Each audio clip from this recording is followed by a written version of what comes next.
Yo, what's up, girl? How you doing tonight? Yes, give yourselves a round of applause for coming out tonight. Awesome. We got a great show for you this evening. Your featured performer is Joey Vincent. Give him a round of applause, please. Good friends of mine. Give another round of applause for your headliner, Jeff Foser. He's in the house tonight. I'm sure you all saw this gentleman before. Hi, guys. I'm Phil Kolas. Nice to meet you. I'm your host. I start out the night with someone who inspires me, a hero I want to tell you about. In my house, it's a two-unit kind of thing. We live on the second floor. The first floor is a single mother raising two kids by herself. And what she does every morning, she gets those kids ready for school, packs their backpacks, I assume, not stalking her. She gets those kids out the door, onto the school bus, and she goes back inside by herself, and she proceeds to smoke so much weed. She gets so high, it comes up the vents in my bathroom. She's got her life together, she's got the kids out of the house, she's entitled to that relaxation. But every morning, before the bus is around the corner, at 8:32, it smells like I'm failing a piss test for a job interview. You don't know the sound of pure joy until you've heard a single mother scream along gangster rap lyrics by herself to wake you up every morning. It's pretty great. I'll tell you guys about a job I used to have. I'll lose it later in the set, don't worry. Creepiest thing I ever heard in my life. I was at this job. The customer walks in. My coworker goes, "Hi, how are you?" The customer says, "I'm great, how are you?" My coworker says, "I'm great, I've never had a bad day in my life." Were you a serial killer? I've never had a bad day in my life. I don't know what tears feel like. I'm calling the police. Robots don't have bad days. It's part of being human. Everyone has bad days. I've had bad days. I've had days where I've got Netflix has that "Are you still watching" screen. Oh my God, I am still watching this. What time is it? The sun's going down. Am I still in my pajamas? Nope, I'm naked. Woo, all right. Tuesday's a wash. It's important to learn about yourself and realize your signals for when you're sad so you can do something about it, go for a walk. What I found out that I do when I'm sad is that I do Google searches, beautiful women, actresses and musicians. I look up pictures of their boyfriends and husbands to see if I look like them. Yeah, and if I do, it kind of cheers me up a little bit. Yeah, which is insane, I'm aware of that, don't worry. All I need to do is have a 15-minute set in front of 25 people, and then Kat Dennings comes through the door. You guys don't know who Kat Dennings is. She's the girl from the Thor movies who wasn't Natalie Portman. She's the other one. Yeah. She's my famous person I can sleep with if the opportunity presents itself kind of thing. Yeah, that which is an infinite other, right? My girlfriend's pick is Anthony Bourdain. Which was a good choice until a couple months ago. I get it, you guys. If only he had known, he'd still be here with us. He's not here. Just relax, you guys. It's a comedy show. It's going to get way worse than the first time. But that's kind of messed up because Kat Dennings is a curvy brunette. My girlfriend's a curvy brunette. I don't have anything in common with Anthony Bourdain. I'm never going to be a Silver Fox, ex-heroin addict, international chef television star. I hate cooking. Smart crowd for the heroin jokes. Hey, it's fine, you guys.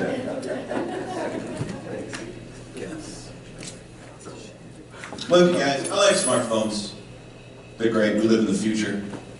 The only thing I don't like about smartphones is it makes people think they can reach me whenever they want. That's not how I use smartphones. I admit, I don't even know what my ringtone sounds like. Yeah, bought it 3 years ago, walked out of the store, put it on silent, haven't heard it since. I'll call you back, don't worry. I like my privacy. Which, by the way, is the only thing that would have made me a good cowboy in the Old West. The only thing. Where's Phil? Oh, he rode into town, said he'd be back around September. Cool, pass the grits. I like that. They don't care where you went. They know you'll be back. Compare that to now, I have to put up with, maybe you do too. Where's Phil? I don't know. I texted him 9 times at lunch. He hasn't gotten back to me. I think he's dead.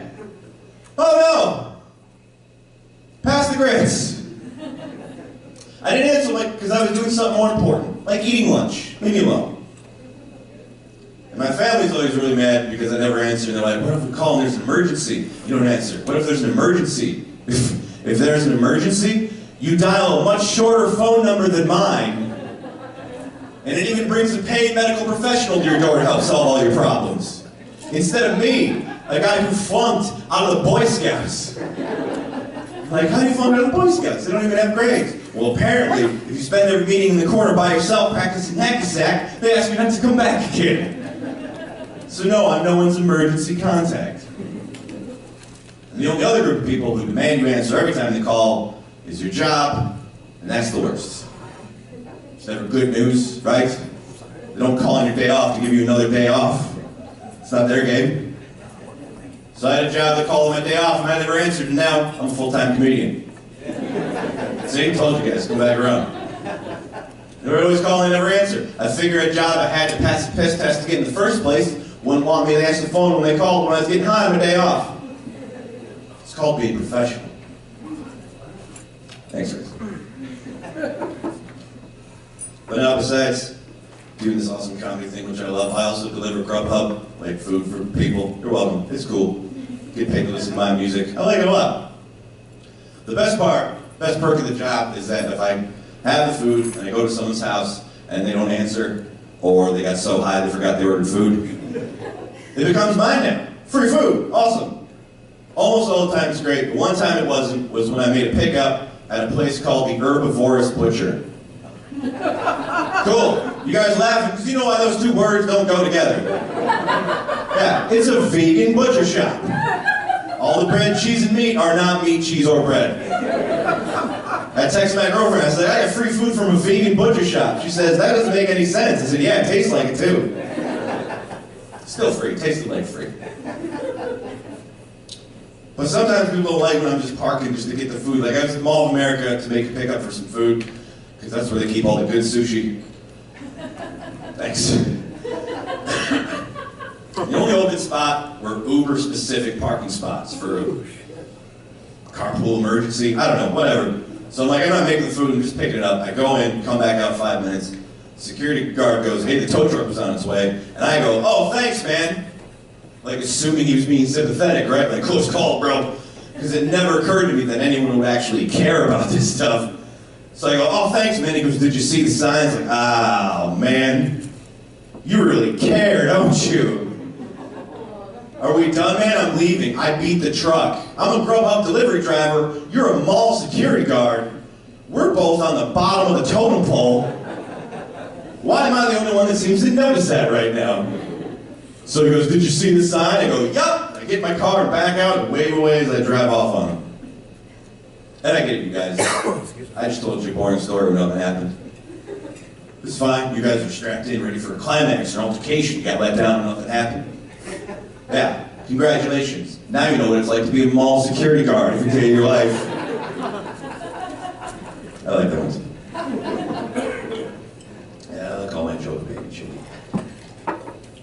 So I'm going to tell you guys about something going on in my house.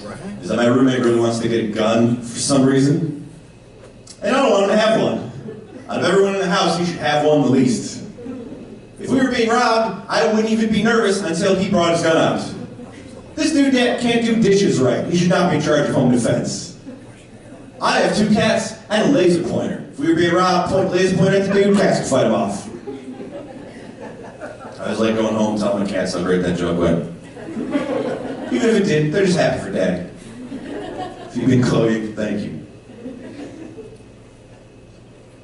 Do you guys know that if a guy has a loud car, it means he has a very quiet penis? Thanks. Oh no. Also, do you guys know that if you just change the shirt you're wearing every day, other people will just assume you changed all the rest of your clothes too? It's real good for Saturday laundry days. San Diego Zoo has a gorilla, and they taught that gorilla sign language. I don't know whose job it was to make the gorilla deaf beforehand. It's pretty good. Thank you. They gave the gorilla a pet cat, and the gorilla named the cat Cat, because they had forgotten to teach her creativity too. And they came in one day, and there's a sink in the cage that had been ripped off and bashed into 1,000 pieces. And they asked the gorilla what happened to the sink. And the gorilla says, Cat did it. Jerk. Like, first of all, who taught that girl how to lie? You should be fired. You're making a supervillain. Secondly, I don't think he got the point, because you're only supposed to lie if you can't deal with the consequences of the truth. You don't want to get busted, right? What does a gorilla care if you catch it lying? What, are you going to give it a spanking or rip your arms off? Like, yeah, man, I broke that stuff. I'll do it again. Stop me, jerk. I assume that's it. I don't speak real fingers. I like how much you guys like me. It's great. It's the greatest night of my life. Last show before Christmas. You guys brought the best present, man. Thank you. When I was in high school, we had a Spanish course. The teacher gave us a Spanish translation program. And that's all it did, just translate Spanish to English. This was in 2000, 2001, before the internet was on everything. In the before times. Just translate Spanish to English. We had it for about 3 minutes before a kid looked up the translation for butt pirates. He was immediately kicked out of class. But it was too late. The damage had been done. He'd already shown it to the guy sitting to his right, sitting to his left. And after class, his disciples went forth. By the end of the day, every kid in that school, even ones who'd never taken a Spanish course, knew what colata parata meant. I knew bringing my mom to the show would be a good idea. Sweet. Phil went to prison. What happened? Killed a lady. Just a couple months ago, I went to the state fair, and I saw something that always annoys me. Somebody had a Bible quote tattooed on their shoulder, which is fine, but what bugs me is that it's never the quote. They just have where to find it in the Bible. Right? Hebrews 12:1 is like, dude, don't make me Google it off your back. Just get a tattoo that says, I like the Bible. There, far less work for me. I have a tattoo of Moby Dick on my shoulder. You could probably guess I like the book Moby Dick. I don't have the Dewey Decimal System from the library catalog, make you guess that. And also, nobody ever gets funny Bible quotes tattooed. They're out there. I'm going to read you my favorite one. If you guys want to turn to the Bibles, I know y'all brought tonight. Cool. Merry Christmas to you too. This is for real, by the way. There she lusted after her lovers, whose genitals were like those of donkeys, and whose emissions were like that of horses. Praise Christ. I did that joke at a show. This guy's like, Ezekiel what? 23? He's like, dude, just do a Google search for donkey genitals Bible quote. It's the only one. Can't miss it. I'm just saying, if you get a tattoo of that, I will give you a high five at the state fair. I also love doing that joke, because the read from the Bible is still technically a clean joke. Makes me happy. This last summer, I went to Greece with my family. We've got a lot of family there. My dad's from there. It was a good time, but the only tricky part was that I went with my dad, and he's 82. He's not who I want to party with. He's older than every World War II documentary you've ever seen. There are planes in museums younger than the man who decides if I live or die when we visit a country where only he speaks the language. Stressful. What I find out hanging with my dad, get some uncomfortable truths, hang out with the family, is that me and my dad have the same taste in women. Which I didn't need to know. I can tell by your reaction, like, yeah, we didn't need to know that either, Phil, thanks. Yeah, think how I feel, every day. Oh, it's a beautiful Greek woman over there, isn't she, Phil? Yeah, she was till about a second ago, Dad, thanks. Oh, they got such beautiful Greek women here. They got such beautiful women here in Greece, don't they? Yeah, you know what else they have? English classes. Shut up, dude. Also, Dad, do me a favor. When you're making the salad for dinner every night, stop telling me oregano is an aphrodisiac. I want to hear that. What's your favorite father-son pastime, Phil? Synchronized boners. Yeah. Sword fighting with my pop-pop. It's my favorite. Awesome. It's great night. Thanks, guys. One last thing, real quick. My niece is in 10th grade, and she wrote a family tree project. Right? Giant binder, sagas, Kolas, paragraphs, chapters for everyone. Here are the 3 sentences she wrote about her Uncle Phil. Yeah, I get it. I should visit more. It's not her fault. did this joke last night, I realized she spelled my name wrong. So, Hensley's Family Center. My Uncle Philip lives in Minneapolis and is unmarried. Screw you guys. Sorry, I'm not getting laid. Alright, whatever. He is an aspiring comedian, and overall, the family's bad influence. That's my favorite part, too.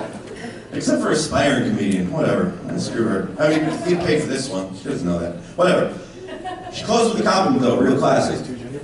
He is extremely intelligent, however, and as my grandmother Ann likes to call him, a rebel without a cause. Yeah, she got an A on the project, I got to buy it for my website. Thank you very much, ladies and gentlemen. Are you ready for a show?